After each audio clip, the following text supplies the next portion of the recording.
Hello दोस्तों, नमस्कार। हम इसके पहले अध्याय में हम पढ़ा रहे थे अलस कथा, लेकिन आज जो है आप लोगों के लिए लेकर आए हैं हिंदी व्याकरण का सबसे पहला पॉइंट, जिसका नाम है वर्ण। और इस वर्ण से जो है बहुत सारे सवाल पूछा जाता है। वो 10वीं कक्षा हो, चाहे 9वीं कक्षा हो या 12th की हो, इससे जुड़े हुए सवाल बहुत पूछे जाते हैं और इसे पढ़ना बहुत जरूरी है। इसमें सब्जेक्टिव सवाल नहीं पूछे जाते हैं, बल्कि ऑब्जेक्टिव सवाल कर दिया गया है। तो किस तरह से ऑब्जेक्टिव सवाल पूछे जाते हैं, यही सब मैं आप लोगों को जो है बताऊंगा। और इस पर जो है आप लोग ध्यान देना है। कुछ लोग वर्ण को पढ़े होंगे और उसका आप लोग जो है आज रिवीजन कर लीजिएगा। जो नहीं पढ़े हैं वो आज जो है इसके माध्यम के द्वारा, इजी साइंस बोर्ड के माध्यम के द्वारा आप इसे जानकारी ले सकते हैं। तो आज पहला टॉपिक है जिसका नाम है वर्ण। तो वर्ण है तो क्या है, वर्ण किसे कहते हैं, तो आप लोग के लिए लेकर आए हैं।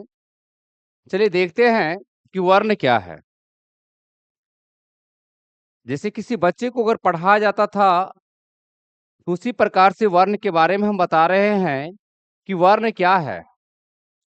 तो वर्ण उस मूल ध्वनि को कहते हैं, यानी उस आवाज को कहते हैं, यानी उस मूल ध्वनि को कहते हैं जिसके खंड या टुकड़े ना हो, जिसका खंड या टुकड़ा ना हो तो उसे हम क्या कहेंगे, वर्ण कहेंगे। आपसे एक ऑब्जेक्टिव में पूछेगा कि वर्ण यानी जिसका खंड या टुकड़े ना हो तो उसे हम क्या कहेंगे, वर्ण कहेंगे, शब्द कहेंगे, या संज्ञा कहेंगे, या सर्वनाम कहेंगे। तो आप जो है, तो जिसका खंड या टुकड़ा ना हो तो उसे हम क्या कहेंगे। क्या हम संज्ञा कह सकते हैं, क्या हम सर्वनाम कह सकते हैं, क्या वर्ण कहेंगे, क्या वर्णमाला कहेंगे। आपसे सवाल इस तरह से पूछा जाएगा कि जिसका खंड या टुकड़ा ना हो। ऑप्शन ए में रहेगा, बी रहेगा, आपका सी रहेगा, आपका डी रहेगा। तो आपको चूज करने के लिए रहेगा। तो इसका सही आंसर आपका क्या दीजिएगा, क्या संज्ञा है, क्या सर्वनाम है, क्या वर्ण है, क्या वर्णमाला है। तो अभी हम यहाँ पे लिखे हैं कि जिसका खंड या टुकड़े ना हो तो उसे हम क्या कहते हैं, वर्ण कहते हैं। सवाल इस तरह से पूछा जाता है। तो इस पाठ में आपको जो है संस्कृत का भी वर्ण क्लियर कराएंगे और हिंदी का भी वर्ण क्लियर कराएंगे। तो एक डिफिनेशन और इसमें दिया गया है कि भाषा की सबसे छोटी इकाई ध्वनि है, और उसी ध्वनि को जो है हम क्या कह सकते हैं, वर्ण कहेंगे। आपसे इस तरह से भी सवाल पूछा जाता है कि भाषा की सबसे छोटी इकाई जिसका नाम है ध्वनि, आवाज है जो हम बोलते हैं, और इस ध्वनि को हम क्या कहेंगे, क्या संज्ञा कहेंगे, क्या सर्वनाम कहेंगे, क्या वर्ण कहेंगे, क्या वर्णमाला कहेंगे। तो आपका आंसर होगा यहाँ पे वर्ण होगा। आपका आंसर यहाँ पे क्या होगा, वर्ण होगा। तो थोड़ा सा वर्ण से पहले थोड़ा सा कुछ और जान लेते हैं। अगर हिंदी में पूछा जाए कि वर्णमाला किसे कहते हैं, तो वर्णों के कर्मबद्ध समूह को हम वर्णमाला कहते हैं। जिस तरह से क्रमबद्ध का अर्थ होता है लगातार, लगातार यानी जैसे कवर्ग पढ़ते हैं, का, खा, गा, घा, अंगा, इसको अंगा पढ़ेंगे, अरा नहीं कहेंगे। उसी के बाद चा, छा, जा, झा, या, ये सब जो हुआ क्रमबद्ध हुआ, और यही क्रमबद्ध समूह को हम क्या कहेंगे, वर्णमाला कहेंगे। यहाँ पे अब ऑप्शन रह जाएगा। ऑप्शन क्या रहेगा कि जैसे कि वर्णों के क्रमबद्ध समूह क्या कहेंगे? अब यहाँ पे ऑप्शन ऑप्शन में आ जाए संज्ञा, सर्वनाम, वर्ण या वर्णमाला, तो आप क्या दीजिएगा? तो अब क्या होगा? तो वर्णों के क्रमबद्ध समूह को क्या कह सकते हैं? आपसे सवाल रहेगा, फिर ऑप्शन रहेगा, संज्ञा रहेगा, सर्वनाम रहेगा, या वर्ण रहेगा, या वर्णमाला रहेगा। तो आप आंसर क्या दीजिएगा? तो इसका सही आंसर है आपका डी नंबर। कौन नंबर? डी नंबर, वर्णमाला। तो आगे हम देखेंगे, आप लोगों से पूछा जाएगा कि इस वर्णमाला की संख्या कितना होती है। तो आगे हम देखेंगे कि वर्णमाला की संख्या कितनी होती है। आप लोगों से ऑब्जेक्टिव पूछा जाएगा कि वर्णमाला की संख्या कितनी होती है। वर्णमाला की संख्या आप लोग को पता भी होगा कि वर्णमाला की संख्या कितनी होती है। तो आप लिखिएगा 52। हिंदी में पूछा जाएगा कि हिंदी व्याकरण में वर्णमाला की कुल संख्या पूछा जाए तो आप क्या जवाब दे सकते हैं? तो हिंदी व्याकरण में वर्णमाला की कुल संख्या है तो 52 है।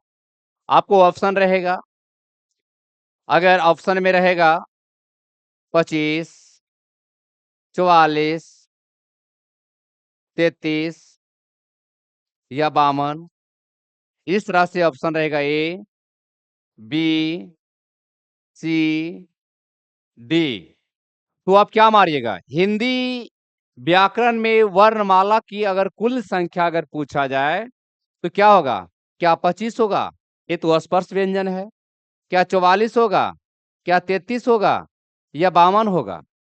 तो आप क्या दीजिएगा? 52 दीजिएगा। आपका सही आंसर आपका है डी जाएगा। तो हिंदी व्याकरण में वर्णमाला की अगर कुल संख्या है तो कितना है? तो आपका कितना है? 52, यानी 50, सॉरी 52। ये क्लियर हो जाना चाहिए। सवाल इसी तरह से पूछा जाता है कि हिंदी व्याकरण में वर्णमाला की कुल संख्या तो कितना है? तो 52 है। आगे हम देखते हैं,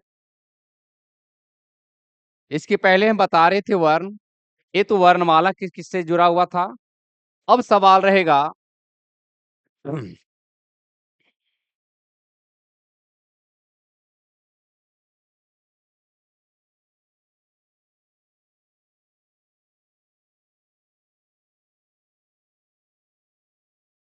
देखिए, अब सवाल पूछा जाएगा इस तरह से कि अगला ऑब्जेक्टिव पूछ सकता है कि वर्ण की कुल संख्या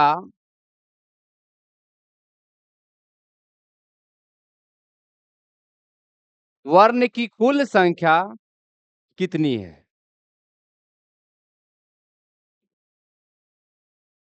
कितनी है? वर्ण की कुल संख्या कितनी है? ये भी आपसे सवाल है हिंदी व्याकरण में। तो हिंदी व्याकरण में हिंदी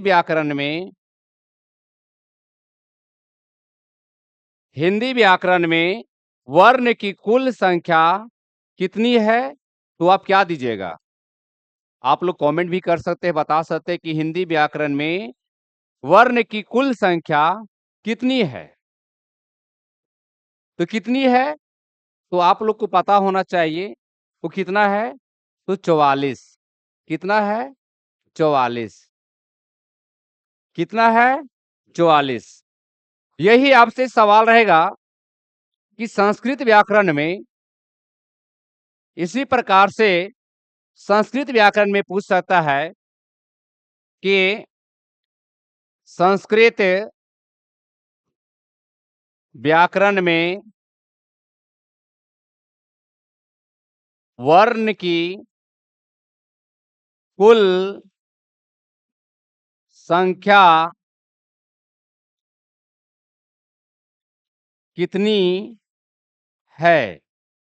व्याकरण से ऑब्जेक्टिव ही सवाल पूछा जाता, तो इसलिए ऑब्जेक्टिव की तरह हम क्लियर करा रहे हैं कि संस्कृत व्याकरण में वर्ण की कुल संख्या कितनी है। तो आप क्या दीजिएगा?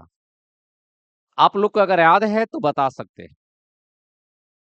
तो संस्कृत व्याकरण में वर्ण की कुल संख्या है, तो आप लिख सकते हैं, जिसका नाम है 50 यानी 50। देखिए, वर्णमाला की संख्या 52, हिंदी व्याकरण में वर्ण की कुल संख्या 44 और संस्कृत व्याकरण में वर्ण की कुल संख्या कितनी है? तो यहाँ पे आपका कितना है? वो 50 है।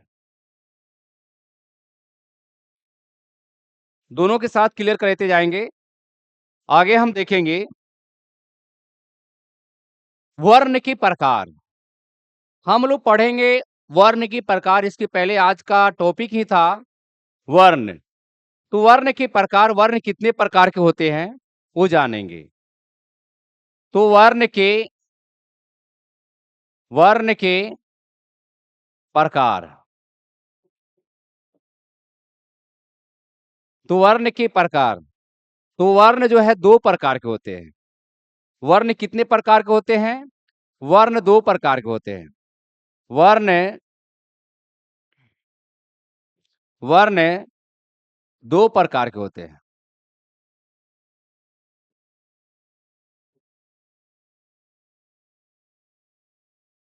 देखिए, यहाँ पे लिख दिए हैं कि वर्ण कितने प्रकार के होते हैं? दो प्रकार के। एक होता है स्वर वर्ण, स्वर वर्ण, और एक होता है व्यंजन वर्ण। आप लोगों ने भी पढ़ा होगा छठी क्लास में, 7वीं क्लास में, 9वीं क्लास में, 8वीं क्लास में पढ़ा होगा कि वर्ण की प्रकार। तो वर्ण दो प्रकार के होते हैं। एक स्वर वर्ण होता है और एक होता है व्यंजन वर्ण। ये हिंदी व्याकरण में भी दो ही प्रकार के होता है और संस्कृत व्याकरण में भी वर्ण दो ही प्रकार के होते हैं।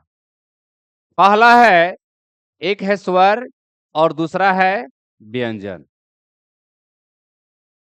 तो सबसे पहले हम पढ़ेंगे कि स्वर वर्ण किसे कहते हैं। स्वर वर्ण की संख्या कितनी होती है, स्वर वर्ण कितने प्रकार के होते हैं और उसकी संख्या कितनी होती है, इसके बारे में हम जानेंगे। तो आगे हम देखेंगे कि स्वर वर्ण किसे कहते हैं।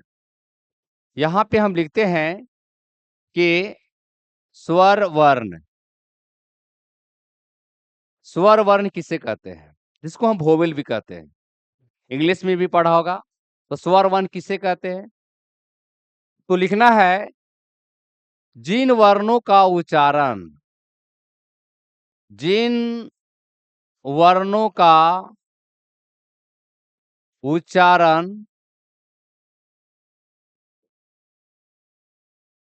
स्वयं हो, जो किसी दूसरे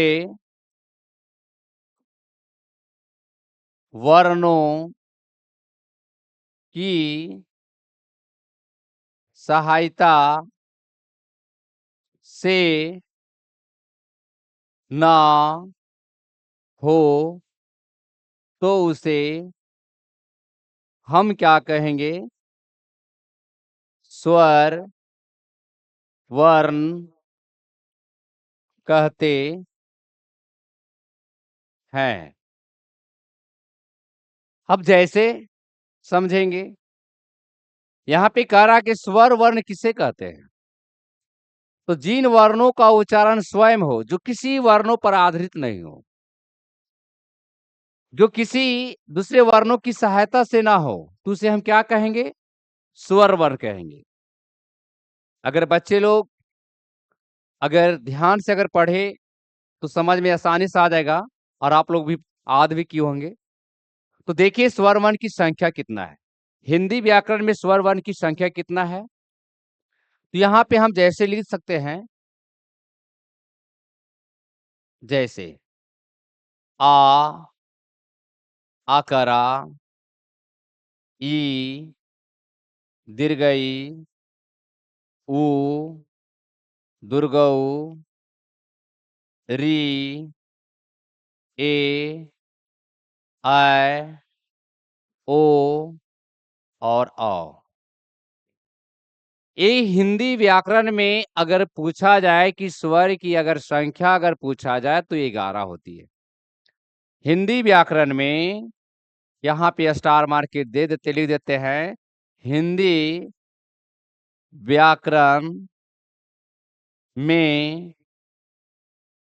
स्वर वर्ण की संख्या 11 होता है, 11 होता है। ये आप लोग जो है ध्यान दीजिएगा। तो कौन कौन होता है? एक आ, अकरा, ई, दीर्घई, उ, दुर्गऊ, री, ए, आई, ओ और औ। ये तो हिंदी व्याकरण में स्वर की संख्या 11 हुआ। लेकिन यही अगर आपको संस्कृत व्याकरण में पूछा जाए कि स्वर की संख्या कितनी होती है, तो आप क्या दीजिएगा? तो लिख देते हैं, संस्कृत व्याकरण में स्वर वर्ण की संख्या आप लोगों को जो है 2 बढ़ जाता है, 13 हो जाता है। कैसे होता है? आप लोग इसको ध्यान दीजिएगा। क्या-क्या बढ़ जाता है? तो इसमें 2 गो और जुड़ जाता है। कौन-कौन? यहाँ पे जुटने वाला जो है, जुटने वाला वर्ण जो है, यहाँ लिख देते हैं, जुड़ने वाला वर्ण, जोड़ने वाला वर्ण। एक हो गया लिरी और दूसरा हो गया दीर्घई री। ये 2 गो जुड़ जाता है। अगर एगो 2 गो दूध जुड़ता है, तो इसकी संख्या जो हो जाती है, वो 13 हो जाती है। ये दोनों को जोड़ने के बाद संस्कृत व्याकरण में वर्ण की संख्या कितनी हो जाती है? 13 हो जाती है। तो सवाल इसमें संख्या को लेकर जो ही कन्फ्यूजन होगा आपको, तो लेकर कन्फ्यूजन होना नहीं चाहिए। यहाँ पे हम स्टार मार के अंडरलाइन करके उस सारे वर्णों को, शब्दों को मैं लिख रहा हूँ। जैसे जिन वर्णों का उच्चारण स्वयं यानी स्वयं हो, जो किसी दूसरे वर्णों की सहायता से ना हो, तो उसे हम क्या कहेंगे? स्वर वर्ण कहते हैं। जैसे आ, अकरा, ई, दीर्घई, उ, री, ए, आई, ओ, औ। तो ये जो संख्या जो है, ये आपका जो है हिंदी व्याकरण में स्वर की संख्या 11 है। कितना है? 11। इस पर फोकस कीजिएगा। सवाल इस तरह से पूछा जाता है कि स्वर की कुल संख्या कितनी होती है? हिंदी व्याकरण में स्वर की संख्या कितनी है? तो कितना है? ऑप्शन भी दे देगा। 10, 11, 12, 33, 44। क्या देगा? इसमें सही क्या जाएगा? तो 11 सही जाएगा हिंदी व्याकरण में। और संस्कृत व्याकरण में अगर स्वर वर्ण की संख्या अगर पूछे, तो आप क्या जवाब दीजिएगा? 13 होते हैं। तो कौन-कौन बढ़ने के कारण, किन-किन जुड़ने के कारण? तो एक लिरी हो गया और एक दीर्घई री हो गया। ये दोनों के जुड़ने के कारण ही इसकी संख्या 13 हो गई। अब जो है कन्फ्यूजन नहीं होना चाहिए। हम पढ़ रहे हैं स्वर वर्ण। तो स्वर वर्ण की संख्या कितना होता है हिंदी व्याकरण में? 11। और संस्कृत व्याकरण में स्वर की संख्या 13। ध्यान देना है कि क्या है। तो कौन-कौन जुड़ा? तो लिरी जुड़ा और री। तो यहाँ पे ध्यान देना है, दोनों पर ध्यान देना है, हिंदी व्याकरण और संस्कृत व्याकरण। क्योंकि 10वीं कक्षा में संस्कृत व्याकरण से सवाल भी पूछा जाता है। हम दोनों को फोकस करा रहे हैं यहाँ पे। तो आगे हम चलते हैं। अब हम पढ़ेंगे स्वर वर्ण के प्रकार। हिंदी व्याकरण में स्वर वर्ण के प्रकार कितना होता है, संस्कृत व्याकरण में स्वर वर्ण के कितने प्रकार के होते हैं, लेकिन दोनों समान ही होता है, लेकिन संख्या में अंतर होगी। कैसे अंतर होगी? क्या इसको अगर लिखना है तो लिख सकते हो, ध्यान देना है ध्यान से देखिए। आगे हम देखते हैं। यहां देख रहे हैं अब स्वर वर्ण के प्रकार। स्वर वर्ण के प्रकार।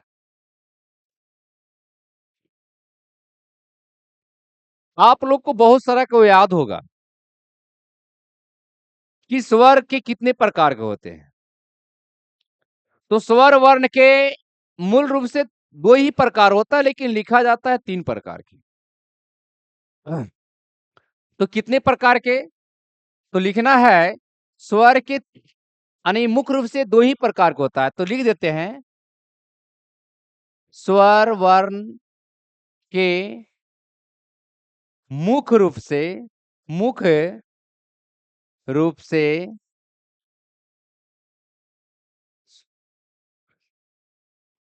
दो भेद होते हैं।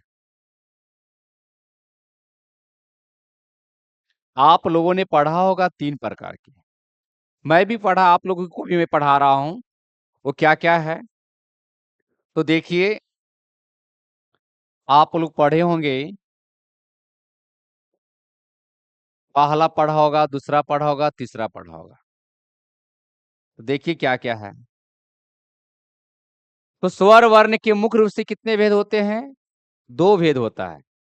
एक पढ़ा होगा हर्ष स्वर, और दूसरा हम पढ़ रहे हैं, वो पढ़ रहे हैं दीर्घ स्वर। तीसरा आपका जो अपवाद में जो आता है प्लुत स्वर, जिसको रखा भी जाता है, कभी कभी नहीं रखा जाता। देखिए यही है। लेकिन स्वर वर्ण के मुख्य रूप से कितने भेद होते हैं पूछा जाए तो कितना होता है? यहाँ पे आप लोग को ध्यान देना है, यानी सॉरी,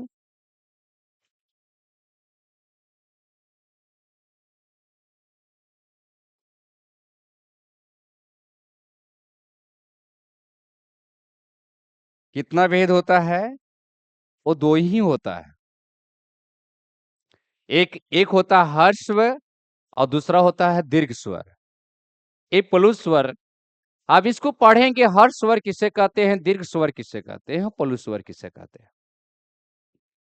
तो दोनों में हम समझाएंगे, संस्कृत व्याकरण में भी समझाएंगे। तो संस्कृत व्याकरण में स्वर वर्ण की कुल संख्या कितनी थी? तो संस्कृत व्याकरण में स्वर वर्ण की संख्या 13 था, और हिंदी व्याकरण में स्वर वर्ण की संख्या कितना था? वो 11 था। तो दोनों तरफ से हम बताएंगे। तो हर स्वर किसे कहते हैं? पहला पढ़ते हैं कि हर स्वर किसे कहते हैं, यानी हर स्वर किसे कहते हैं। यह हर स्वर क्या है, ये आप लोग को भी याद होगा, कुछ पढ़े होंगे, सिर्फ हम रिवीजन करा रहे हैं। अगर याद है तो बता भी सकते हैं कि हर स्वर किसे कहते हैं। तो हर स्वर किसे कहते हैं?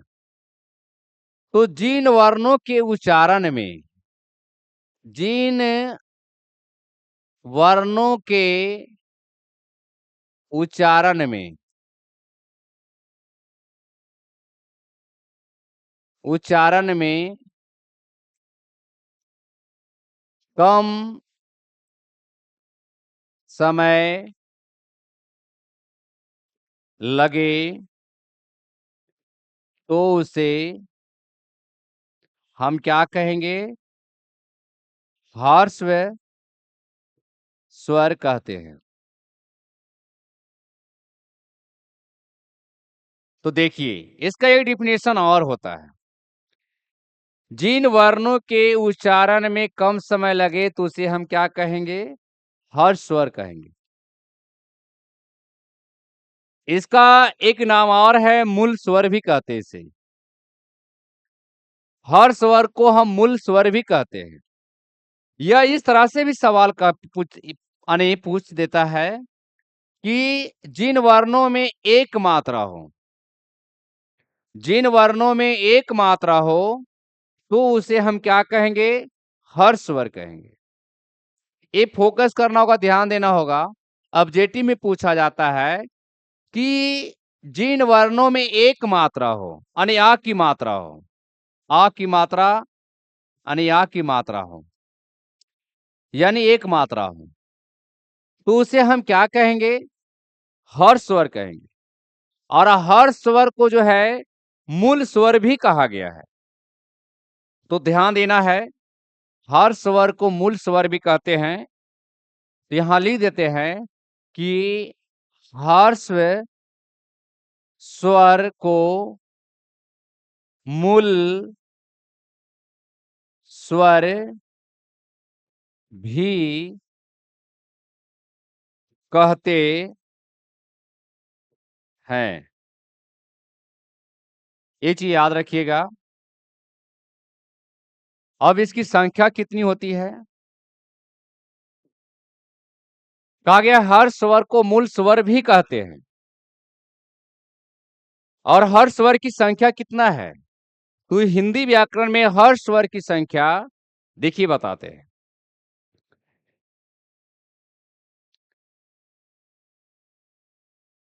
हिंदी व्याकरण में हर स्वर की जो संख्या जो है वो 4 होती है। कितना होता है? 4। तो कौन कौन है? तो हम बता देते हैं। इसके पहले हम पढ़े थे कि स्वर की संख्या 11 होती है। और इसमें बता रहे हैं कि जिन वर्णों में के उच्चारण में कम समय लगे, जिसमें एक मात्रा हो, एक मात्रा लगे, तो उसे हर्ष स्वर कहते हैं। ये ध्यान देना है। ऑब्जेक्टिव में इस तरह सवाल पूछा जाता है कि जिनमें एक मात्रा लगे तो उसे क्या कहते हैं? तो हर्ष स्वर। तो वही यहाँ पे हिंदी व्याकरण में हर्ष स्वर की संख्या कितना है? तो 4 है। तो कौन कौन है? तो देखिए हम पढ़े थे इसमें आकारा, ई, दीर्घ ई, उ, दुर्गऊ, री, ए, ऐ, ओ और औ। तो एक मात्रा जिसमें कम समय लगे, एक बोलिए आ बोलिए, आ बोलिए और आकारा बोलिए। किसमें समय ज्यादा लग रहा है? आ में कम समय लगता है और आकारा बोलने में ज्यादा समय लग रहा है। तो यहाँ पे आ जो है हर स्वर हो गया। आ आपकी जो है हर स्वर हो गई और ये दीर्घ स्वर हो गई। तो कौन कौन है लिख देते हैं यहाँ पे। एक आ हो गया, एक उसके बाद छोड़ने के बाद ई हो गया, उसके छोड़ने के बाद एक ऊ हो गया और एक री हो गया। ये हुआ हिंदी व्याकरण में हर स्वर की संख्या।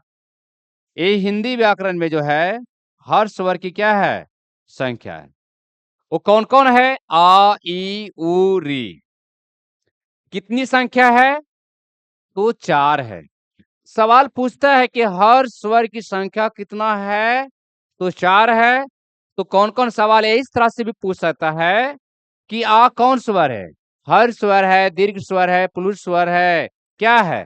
तो हम क्या लिख रहे हैं? तो हर स्वर है। ई कौन स्वर है? ऑब्जेक्टिव में पूछा जाता है तो क्या है? हर स्वर है। आगे हम देखते हैं, ये तो हिंदी व्याकरण में हर स्वर की संख्या 4 हुआ। लेकिन आगे हम देखेंगे कि अब संस्कृत व्याकरण में देखेंगे। संस्कृत व्याकरण में हर स्वर की संख्या, इस पर फोकस करना, ध्यान देना। आपको कंफ्यूजन जब विषय संस्कृत की रहेगी और सवाल इस तरह से पूछा जाएगा कि संस्कृत व्याकरण में हर स्वर की संख्या कितनी है? तो आप जवाब दीजिएगा, वो 5 होते हैं। कितना होता है? 5 होता है। इस पर ध्यान दीजिएगा। तो 5 कौन-कौन है? अभी हम इसके पहले हिंदी व्याकरण में बता रहे थे कि हर स्वर की संख्या 4 होती है। तो चारों मैंने लिख के बता दिया। अब कौन-कौन है? तो संस्कृत व्याकरण में एक होता है उसी प्रकार से आ, ई, ऊ, री और एक और बता दिए थे, जो नीचे लिखा हुआ था कि हर स्वर में संख्या 2 जोड़ने पर 13 हो गया। तो एक और इसमें बढ़ेगा, ये लिरी बढ़ गया। क्या बढ़ गया? लिरी। तो ये जो आपका जो है संस्कृत व्याकरण में हर स्वर की संख्या कितनी है? तो कितना बता दिए? वो आपका 5 है। कितना है? 5 है। याद रखना होगा कि री कौन स्वर है? तो री आपका क्या है? हर्ष स्वर है। वो क्या है? हर्ष स्वर है। इस संस्कृत व्याकरण क्या था? और आगे हम पढ़ेंगे। ये तो बता रहे थे हर स्वर के बारे में, लेकिन अब हम आपको बता रहे हैं दीर्घ स्वर। वो दीर्घ स्वर क्या है? दीर्घ स्वर किसे कहते हैं? तो ठीक इसका ध्यान देने की बात है। ये दूसरा नंबर है। पहला नंबर में हम पढ़े थे, यहाँ पे पढ़े थे हर स्वर, लेकिन अब आगे हम पढ़ेंगे वो जो है दीर्घ स्वर है। तो दीर्घ स्वर किसे कहते हैं? जिसमें ज्यादा समय लगे, जिन वर्णों के उच्चारण में क्या लगे? ज्यादा समय लगे। जिन वर्णों के उच्चारण में ज्यादा समय लगे तो उसे दीर्घ स्वर कहते हैं। अब यहाँ पे फोकस करना है कि दीर्घ स्वर कौन-कौन है। इसमें एक इस तरह से पूछा जाएगा, जिसमें डबल मात्रा हो। ध्यान देना है, जिसमें डबल मात्रा हो, जिसमें दुगना समय लगे, तो क्या कहलाएगा? दीर्घ स्वर कहलाएगा। तो दीर्घ स्वर कौन-कौन है? तो देखिए दीर्घ स्वर कौन-कौन है। पहले हम दीर्घ स्वर की संख्या लिख देते हैं। तो जैसे पहले लिखते हैं,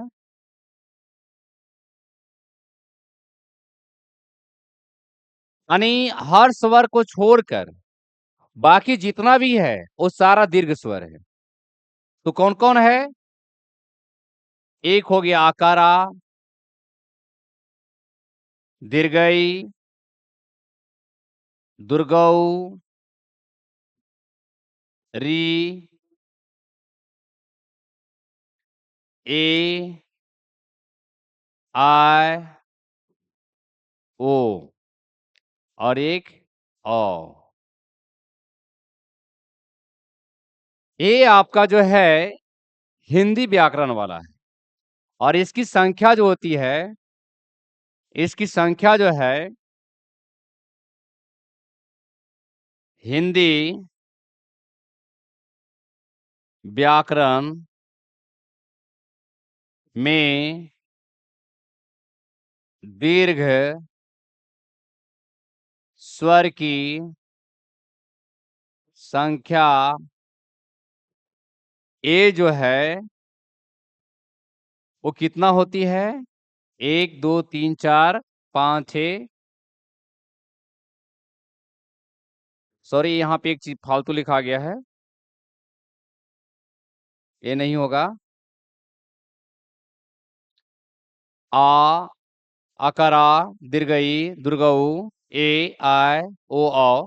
तो हिंदी व्याकरण में दीर्घ स्वर की संख्या 7 हो गई। कितना हो गया? 7। तो यहाँ पे हम लिख दिए हैं। ये जितना भी है वो हिंदी व्याकरण की दीर्घ स्वर की संख्या है। अब जो है संस्कृत व्याकरण को देखते हैं। यहाँ पे संस्कृत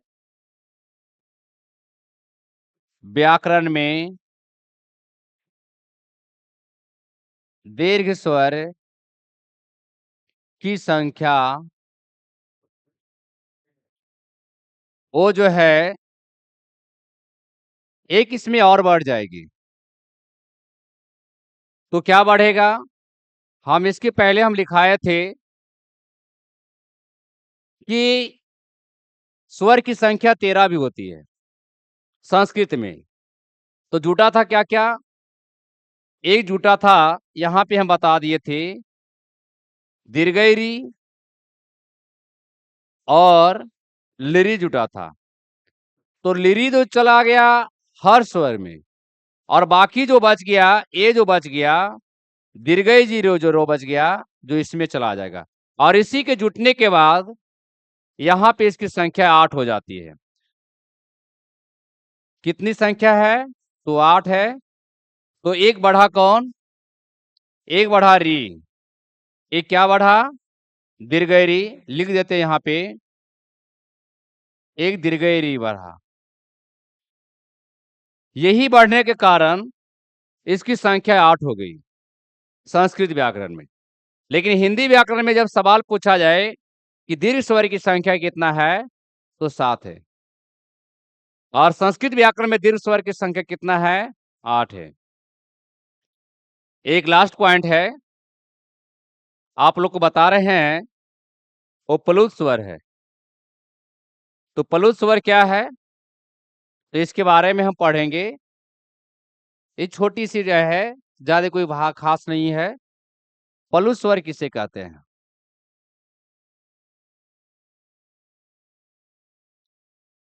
प्लुत स्वर तीसरा पॉइंट है कि प्लुत स्वर है तो क्या है। हम हर स्वर पढ़ लिए, दीर्घ स्वर पढ़ लिए। हर स्वर कहते हैं जिसमें एक मात्रा लगे, जिसमें कम समय लगे। दीर्घ स्वर कहते हैं जिसमें दोगुना समय लगे। और एक है प्लुत स्वर। तो प्लुत स्वर कहते हैं कि जिसमें ट्रिपल मात्रा लगे। जिन वर्णों की उच्चारण में लिख सकते हैं कि जिन वर्णों के उच्चारण में, जिन वर्णों के उच्चारण में ह्रस्व और दीर्घ से भी ज्यादा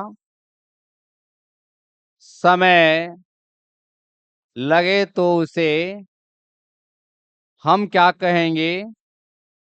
प्लुत स्वर कहेंगे।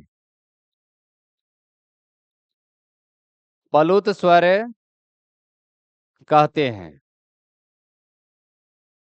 तो इसका जैसे क्या है? इसका कोई संख्या ही नहीं होती है। इसकी संख्या यहाँ पे शून्य होती है, कोई संख्या ही नहीं होता है। लेकिन पहचानेंगे कैसे कि कौन प्लुत स्वर है? तो पहचानने के लिए सिंपल एक चिन्ह रहता है। तो यहाँ पे लिख देते हैं, पहचानने का चिन्ह। तो देखिए यहाँ पे वो पॉइंट है, अगर किसी शब्द के उच्चारण में अगर इस तरह का चिन्ह एस जैसा लगल रहे, तो हम समझ जाएंगे कि वो प्लुत स्वर है। तो जैसे हम गायत्री मंत्र पढ़ते हैं या कोई तपस्या करते हैं तो ओम लिखते हैं। जैसे में बता देते हैं, जैसे ओम इस तरह का लिखा हुआ रहता है। ओम कस के बोलते हैं ओम। तो यानी लंबी सांस लेते हैं या संबोधन करते हैं। राम, तो ये राम भी हो सकता है। तो यहाँ पे इस तरह का चिन्ह अगर रहे तो जान जाइएगा कि प्लुस स्वर है। आज यहीं तक हम आप लोग को जो है, फिर इसके बाद जो है हम व्यंजन के प्रकार हम बताएँगे, वो भी संस्कृत व्याकरण को लेकर भी और हिंदी व्याकरण को लेकर भी। आज जो है यहीं तक कल की सेवा समाप्त करते हैं। Thank you.